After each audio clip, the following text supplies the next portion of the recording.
ఏపీలో ఎన్నికలు దగ్గర పడుతుండడంతో ఆశావాహులు ఆందోళనతో ఉక్కిరిబిక్కిరవుతున్నారు. తమకు టికెట్ వస్తుందో లేదో అనే భయంతో బెంబెలెత్తిపోతున్నారు.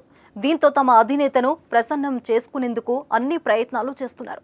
ఈ క్రమంలో విజయవాడ వెస్ట్ సీట్ కోసం టీడీపీ నేత బుద్ధ వెంకన్న ఏకంగా తన రక్తంతో చంద్రబాబు కాళ్లు కడిగారు. Let's watch. అన్ని రకాల చర్మ సమస్యలకు శాశ్వత పరిష్కారం ఈ శ్రీత 9281458181.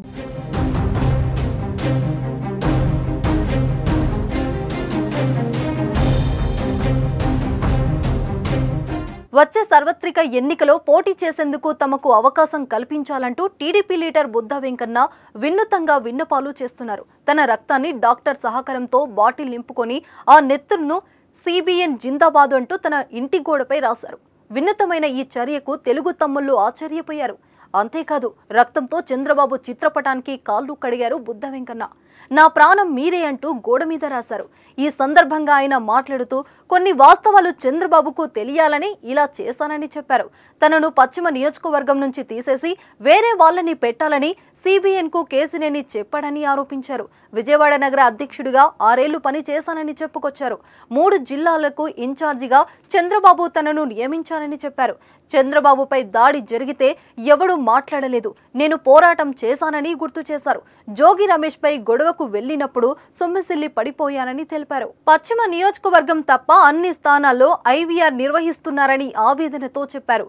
ఎమ్మెల్యేగా పోటీ చేస్తానని గతంలోనే చంద్రబాబుకు చెప్పానన్నారు. సంకీర్ణ ప్రభుత్వాలు వస్తున్నాయి.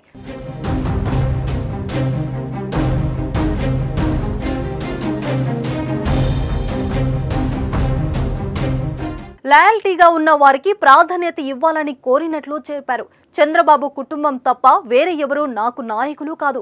రాష్ట్రంలో సంకీర్ణ ప్రభుత్వం ఏర్పాటవుతుంది.